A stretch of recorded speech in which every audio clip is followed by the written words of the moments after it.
Hello दोस्तों, जय श्री कृष्ण। जैसा कि आपको पता है कि हमने रिट मेन के लिए जो जीके है हमारे राजस्थान का, वो हमने पढ़ना शुरू किया था। कल हमने राजस्थान का जो जीके है उसमें राजस्थान का पहला टॉपिक राजस्थान का भौतिक विभाजन वो शुरू किया था। उसका पहला पार्ट कल आया था, जिसमें हमने देखा था राजस्थान का भौतिक विभाजन सबसे पहले किसने किया था, दूसरे नंबर पर किसने किया, कितने भागों में बांटा, और मेन रूप से राजस्थान को 4 भौतिक प्रदेश में बांटा गया है। उसमें हमने सबसे पहले पश्चिमी शुष्क प्रदेश को पढ़ा था। पश्चिमी शुष्क प्रदेश को हमने शुरू किया था और उसी का आज दूसरा पार्ट है जो हम पढ़ने जा रहे हैं। कल हमने राजस्थान के पश्चिमी शुष्क प्रदेश की विशेषताएं पढ़ी थी और आपको पता है पश्चिमी शुष्क प्रदेश ये भी 2 भागों में बटा हुआ है। एक है शुष्क रेतीला मरुस्थल और दूसरा है अर्ध शुष्क रेतीला प्रदेश। तो आज हम पढ़ने जा रहे हैं शुष्क रेतीला मरुस्थल। टॉपिक है थार का मरुस्थल, पश्चिमी शुष्क प्रदेश। पहला भाग राजस्थान के भौतिक प्रदेशों में, उसी की हम थार मरुस्थल की विशेषताएं पढ़ रहे थे और आज हमारा ये सेकंड पार्ट है। इसमें हम सभी प्रकार के बालू का स्तूप पढ़ेंगे। और जो पश्चिमी शुष्क प्रदेश है, जो पहला भाग है, उसे 2 भागों में बांटा गया है, बालू का स्तूप मुक्त प्रदेश और बालू का स्तूप युक्त प्रदेश। तो हम पहला पढ़ने जा रहे हैं बालू का स्तूप मुक्त प्रदेश। बालू का स्तूप मुक्त प्रदेश 41.50% भाग पर है। कितना है? 41.50% भाग पर बालू का स्तूप मुक्त प्रदेश।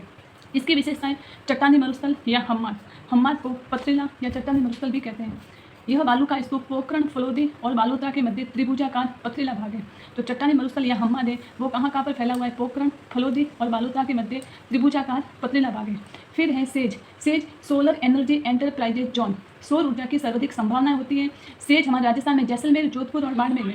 सेज कहाँ पर है? जैसलमेर, जोधपुर और बाड़मेर। जहाँ पर सौर ऊर्जा की सर्वाधिक संभावनाएं होती है वहाँ पर सेज की स्थापना की गई है। जैसलमेर, जोधपुर, बाड़मेर। फिर नखलिस्तान, ओएस या मिराज क्या है? नखलिस्तान, ओएस या मिराज क्या है? ये लाठी सीरीज के पास छोटी वनस्पति वाला क्षेत्र, हरा भरा क्षेत्र, विशेष रूप से सेवन घास पाई जाती है। नखलिस्तान, ओएस या मिराज क्या है? लाठी सीरीज के पास छोटी छोटी वनस्पति वाला क्षेत्र जहाँ पर हरा भरा घास पाया जाता है और विशेष रूप से सेवन घास पाई जाती है। आगे हम देखते हैं लाठी सीरीज क्षेत्र।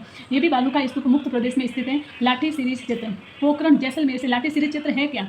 पोखरण जैसलमेर से मोहनगढ़ जैसलमेर तक भूगर्भिक जल पट्टी जो 80 मीटर चौड़ाई और 60 किलोमीटर लंबी है। चौड़ाई 80 मीटर है और किलोमीटर लंबाई 60 किलोमीटर लंबी, 60 किलोमीटर।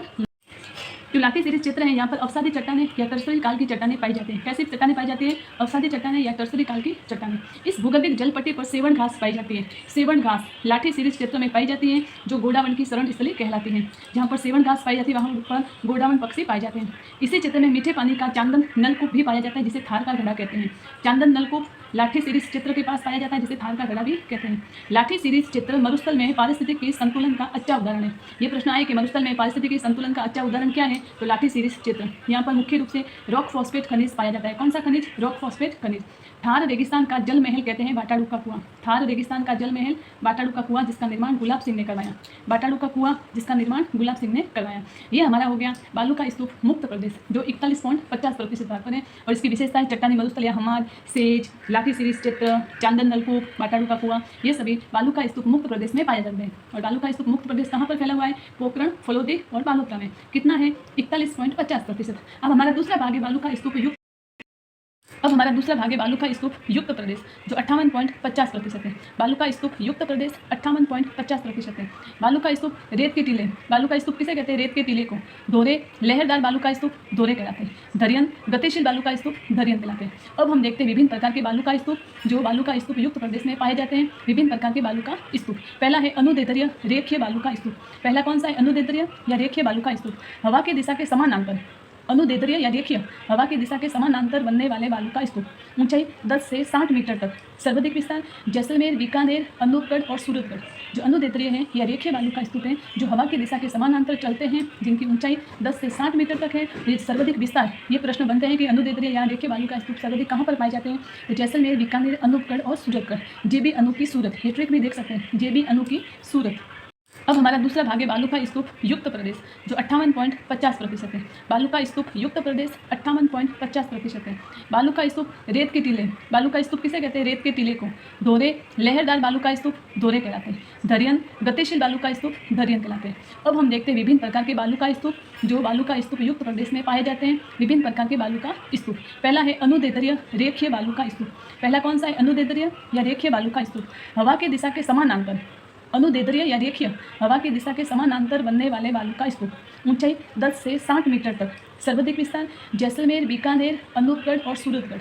जो अनुदैर्ध्य है या रेखीय बालू का स्तूप है जो हवा की दिशा के समानांतर चलते हैं, जिनकी ऊंचाई 10 से 60 मीटर तक है, ये सर्वाधिक विस्तार। ये प्रश्न बनते हैं कि अनुदैर्ध्य या रेखीय बालू का स्तूप सर्वाधिक कहाँ पर पाए जाते हैं, तो जैसलमेर, बीकानेर, अनूपगढ़ और सूरतगढ़। जे बी अनूपी सूरत, ये ट्रिक भी देख सकते हैं, जे बी अनूपी सूरत। दूसरा हमारा है अनुप्रस्थ बालू का स्तूप। पहले हमने अनुदैर्ध्य देखा, दूसरा है अनुप्रस्थ बालू का स्तूप। वायु की दिशा के समकोण पर, अनुदैर्ध्य वायु की दिशा के समानांतर, लेकिन अनुप्रस्थ वायु की दिशा के समकोण पर बनने वाले बालू का स्तूप 10 से 40 मीटर। ऊंचाई कितनी है? 10 से 40 मीटर, लेकिन अनुदैर्ध्य की ऊंचाई 10 से 60 मीटर। ये सर्वाधिक कहाँ पर? जोधपुर, बाड़मेर, बालोतरा और बीकानेर में। अनुप्रस्थ बालू का स्तूप कहाँ पर पाए जाते हैं सर्वाधिक रूप से? जोधपुर, बाड़मेर, बालोतरा और बीकानेर में। जोधपुर, बाड़मेर, बालोतरा और बीकानेर में। J B B P, 3 B और जोधपुर तैयार हो जाते हैं। फिर हमारा बरखान या बरचान, यह अर्ध चंद्राकार बालू का स्तूप या कटोरे नुमा है या चंद्राकार रूप से है। बरखान या बरचान ये सर्वाधिक गतिशील बालू का युक्त है और सर्वाधिक नुकसानदेह भी है। इनकी ऊंचाई 10 से 20 मीटर है। इनकी ऊंचाई 10 से 20 मीटर, चौड़ाई 100 से 200 मीटर है। ये सर्वाधिक शेखावटी में, बालेरी, चूरू, सीकर और जैसलमेर में पाए जाते हैं। जो बरखान है वो सर्वाधिक शेखावटी में, जैसलमेर, बालेरी, चूरू और सीकर में पाए जाते हैं।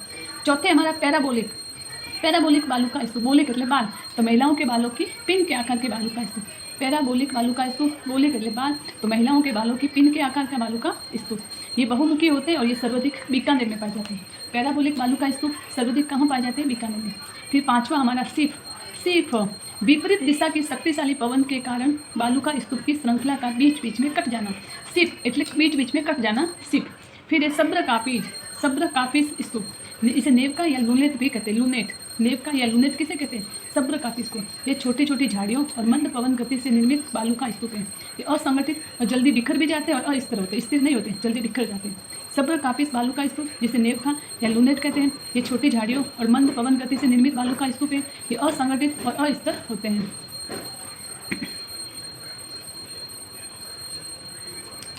आगे देखो, सब्र कापिस हमने पढ़ा लेकिन आपने देखा नहीं। सब्र कापिस स्तूप, इसे नेवका या लूनेट भी कहते हैं, इसके उपनाम। ये छोटी झाड़ियों और मंद पवन गति से निर्मित बालू का स्तूप, ये असंगठित और अस्थिर होते हैं, ये जल्दी बिखर जाते हैं। ये सर्वाधिक बीकानेर में, सब्र कापिस बीकानेर में पाए जाते हैं। फिर देखो नुमा એટલે मोहनगढ़ बालू का स्तूप जो तारे की आकृति से बने होते हैं। तारानुमा सर्वाधिक कहाँ पाए जाते हैं? तारानुमा એટલે मोहनगढ़, पोखरण और सूरतगढ़ में। तारानुमा सर्वाधिक मोहनगढ़, पोखरण और सूरतगढ़। हमें ऐसे याद रखना पड़ता है, तारानुमा એટલે मोहनगढ़, पोखरण और सूरतगढ़ में। अब हम देखते हैं थार मरुस्थल की विभिन्न शब्दावलियाँ। जो अलग अलग शब्द होते हैं उसके अलग अलग अर्थ होते हैं। कौन कौन से शब्द हैं और यहाँ पर थार मरुस्थल में पाए जाते हैं? थार मरुस्थल की विभिन्न शब्दावलियाँ। बालसम मरुस्थल का पहाड़ी क्षेत्र जिसकी निम्न भूमि पर एकत्रित जल से बनी झील। बालसम क्या है? मरुस्थल का पहाड़ी क्षेत्र जिसकी निम्न भूमि पर एकत्रित जल से बनी झील। दूसरा है शैलिनास मुलायम लवण की परत युक्त झील। शैलिनास क्या है? जो अत्यधिक खारी होती है, मुलायम लवण होती है, उसकी परत युक्त झील। तीसरा तल्ली, मीठे पानी के छोटे छोटे खड्डे तल्ली कहलाते हैं। मीठे पानी के छोटे छोटे खड्डे तल्ली। फिर मरहो, तल्ली सूखने से मरहो, तल्ली सूखने। आगे है बजादा पलाया के निकट पर्वतीय क्षेत्र की निम्न भूमि जो कंकड़ पत्थर युक्त एकत्रित जल होता है उसे बजादा कहते हैं। रंग टाट या ढाढ़। पलाया झील जब दलदल में बदल जाती है तो खारे पानी की झील होती है जिसे रंग टाट या ढाढ़ कहते हैं। पोखरण, रंग टाट या ढाढ़। फिर एक खड़ीन, तल्ली या पोखर के सूखने के बाद की स्थिति जो सर्वाधिक उत्तरी जैसलमेर में पाई जाती है। खड़ीन खेती होती है। तल्ली या पोखर के सूखने के बाद की स्थिति सर्वाधिक उत्तरी जैसलमेर। फिर है पीवना मरुस्थल में पाई जाने वाली सांप की प्रजाति पीवना सांप। आगोर, आंगन में ढलान देकर वर्षा जल संग्रहण करने की पद्धति। आगोर, आंगन में ढलान देकर वर्षा जल संग्रहण करने की पद्धति। फिर मरुस्थल का मार्च या रेंगती मृत्यु। मरुस्थल का मार्च, रेगिस्तान का तेजी से फैलना, इसे रेंगती मृत्यु भी कहते हैं। बरखान बालू का स्तूप के कारण होता है। मरुस्थल का मार्च सर्वाधिक बरखान बालू का स्तूप के कारण। इसकी दिशा दक्षिण पश्चिम से उत्तर पूर्व की होती है। जो मरुस्थल का मार्च होता है उसकी दिशा दक्षिण पश्चिम से उत्तर पूर्व। ये सर्वाधिक रूप से मार्च से जुलाई के बीच फैलता है। जो मरुस्थल है वो सर्वाधिक रूप से मार्च से जुलाई के बीच, और इनका सर्वाधिक विस्तार नाचना गाँव जैसलमेर में।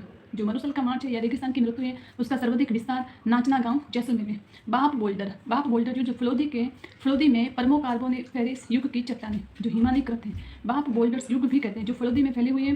परमोकार्बोनिफेरस युग की चट्टानें जो हिमानीकृत हैं। ओके, कल हम पढ़ेंगे दूसरा टॉपिक अर्धशुष्क मरुस्थल। अर्धशुष्क मरुस्थल जिसके भी 4 भाग हैं। पहले हम ये वाला टॉपिक शुष्क मरुस्थल और इसके 2 भाग थे, जो अर्ध शुष्क मरुस्थल और अर्ध शुष्क मरुस्थल। तो शुष्क मरुस्थल हमारा पूरा हो गया। दूसरा भाग है अर्ध शुष्क मरुस्थल, जिसके 4 भाग है, गदर का मैदान, शेखावटी, अंत प्रवाह का क्षेत्र, नागौरी उच्च भूमि और लूणी बेसिन। ये हम पढ़ेंगे आगे वाले भाग में। अगर आपको मेरा वीडियो अच्छा लगे तो मेरे वीडियो को लाइक और सब्सक्राइब कर दीजिए और मेरे वीडियो को देखते रहिए। जय श्री कृष्ण।